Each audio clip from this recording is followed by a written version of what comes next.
और सीधे चलेंगे अयोध्या, जहां अयोध्या के मिल्कीपुर में मुख्यमंत्री योगी आदित्यनाथ विकास परियोजनाओं का लोकार्पण और शिलान्यास करते हुए श्री गिरीश यादव जी प्रदेश सरकार के चिकित्सा, शिक्षा, स्वास्थ्य एवं परिवार कल्याण विभाग के राज्य मंत्री श्री मयंकेश्वर शरण सिंह जी, खाद्य और रसद विभाग के राज्य मंत्री श्री सतीश शर्मा जी, महापौर अयोध्या महंत गिरीशपति त्रिपाठी जी,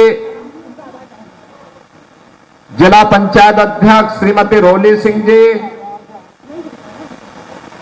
विधान परिषद सदस्य श्री अवनीश पटेल जी, विधान परिषद सदस्य श्री हरिओम पांडे जी,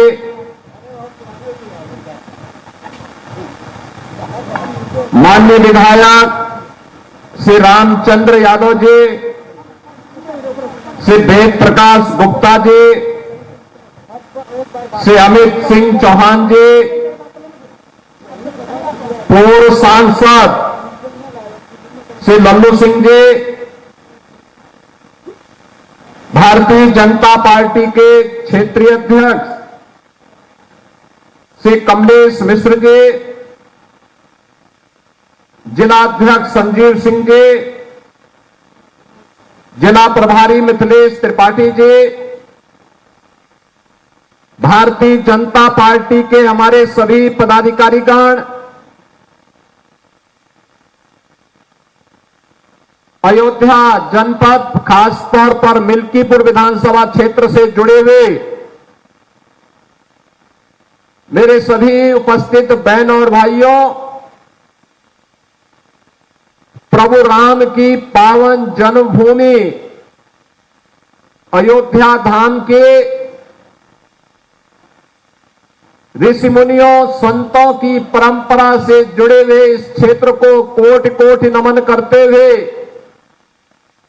आप सभी को मैं आज डबल इंजन सरकार की 1005 करोड़ रुपए की इन परियोजनाओं की सौगात के लिए हृदय से बधाई देता हूं। आप सबको मैं अभिनंदन करता हूं।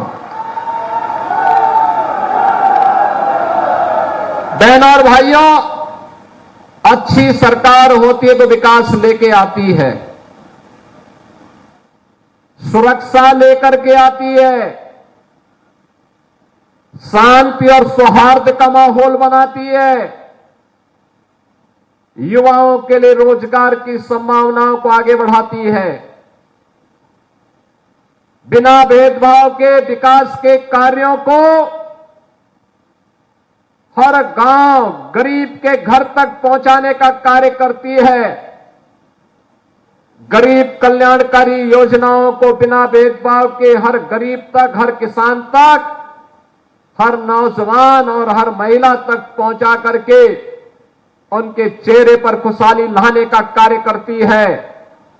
और भारतीय जनता पार्टी ने प्रधानमंत्री मोदी जी के विजन के अनुरूप उनके नेतृत्व में पिछले 10 वर्षों के अंदर विकास के इन कार्यों को इसी द्रुत गति से आगे बढ़ाने का कार्य किया है।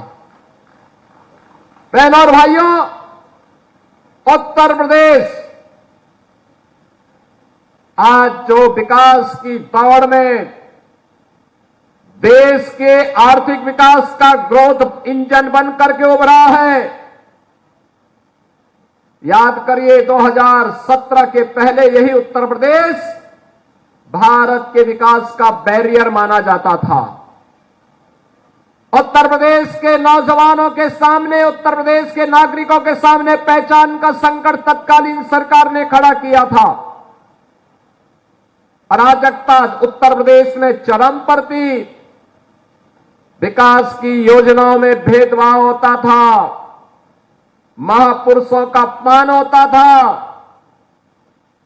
हमने पिछले 7-7.5 वर्ष में भारतीय जनता पार्टी की डबल इंजन सरकार ने विकास के कार्यों को द्रुत गति से आगे बढ़ाया। आज आपको 4 लेन की सड़कें दिखती होंगी, 2 लेन की सड़कें दिखती होंगी, गांव की बेहतर कनेक्टिविटी दिखती होगी, गांव-गांव और मजरे-मजरे में बिजली भी और पानी की भी व्यवस्था आज आपको दिखती होगी। बिना भेदभाव के हर गरीब को एक-एक आवास उपलब्ध होते हुए आपको देखना होगा। हर गरीब के घर में शौचालय बनाने का कार्य उत्तर प्रदेश के अंदर 2 करोड़ 62 लाख परिवारों को एक-एक शौचालय देने का कार्य इन 7.5 वर्ष के अंदर किया गया, तो 56 लाख गरीबों के एक-एक आवास भी बने। 1,20,000 मजरों तक बिजली पहुंचाई गई, तो 1 करोड़ 56 लाख से अधिक परिवारों को फ्री में बिजली के कनेक्शन भी दिए गए। 1 करोड़ 83 लाख परिवारों को उज्ज्वला योजना के फ्री के सिलेंडर भी दिए गए हैं। और इसी अयोध्या में हमने घोषणा की थी कि होली और दीपावली में फ्री में भरा हुआ सिलेंडर भी इन परिवारों को उपलब्ध करवाने का कार्य करेंगे। यह कार्य भी गत वर्ष से प्रारंभ हो चुका है। फिर दीपावली आ रही है, फिर से भरा हुआ सिलेंडर इन परिवारों को प्राप्त होगा। बहनों और भाइयों, 15 करोड़ लोग उत्तर प्रदेश में फ्री में राशन का लाभ प्राप्त कर रहे हैं। आज जो ये सुविधा मिल रही है, क्या 17 के पहले संभव था? 17 के पहले गरीब का राशन समाजवादी पार्टी के गुंडे हजम कर जाते थे। किसी गरीब को राशन नहीं मिलता था। किसी भी जिले का जो जितना बड़ा माफिया था, जितना बड़ा गुंडा था, वह समाजवादी पार्टी का शागिर्द था, उनका पदाधिकारी था। वहां पर संगठित अपराध में लिप्त माफिया भी थे, भू माफिया भी थे, पशु माफिया भी थे, वन माफिया भी थे, खनन माफिया भी थे।